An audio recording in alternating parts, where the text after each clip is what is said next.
Today we are making Lobio. It's a Georgian kidney bean salad made with a walnut dressing. You could also make this recipe with cooked green beans if you like. So basically follow the recipe that I give you today, only replace the kidney beans with green beans. Okay guys, so I have a 19-ounce can of red kidney beans here and a 15.5-ounce can of dark red kidney beans. You could use either one, you can use less. I don't usually mix the two, I just felt like doing it today to, kind of mix things up. I'm going to partially mash some of the beans with my fork. Not all, you do want quite a bit of them to remain whole, but I will mash some. And then I'm going to add some walnuts. Now what I have here is short of 2 cups of grated walnuts, and they're very finely grated here. And I have a little bit here. They're less finely grated, also walnuts. Most people don't do this, but I like to have a little bit more of the texture of these. I probably won't add this whole amount here.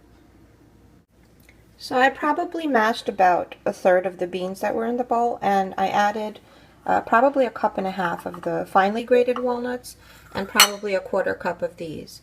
And this is what I got. And I'm not sure if this is the exact texture that I'm going to leave it at, but right now I'm going to add a little bit of water, probably 1/4 cup, mix it in, and then we'll see where to go from here.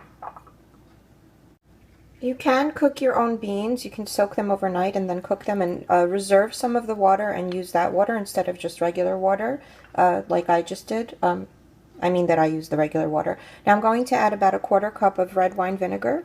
And you can use white vinegar, white wine vinegar. I've never tried it with apple cider, but it would probably work just as well. I'm going to mix that in and then I'll be right back. Okay, so I've mixed it all together, and the thing with this dish is that you don't eat it right away. It's better to let it set. I like to let it set for overnight. The walnuts do absorb a lot of the liquid and the flavors. You do want to add more like salt and seasonings than you think you're going to need because the flavor does change. So I'm going to add 6 crushed garlic cloves right now. And I have a whole sweet onion. It wasn't a very large one. I'm not going to add all of it right now. I'm going to mix it in probably 3/4 of the onion right now and see how it looks. And I have a whole bunch of cilantro here that I'm going to mix in.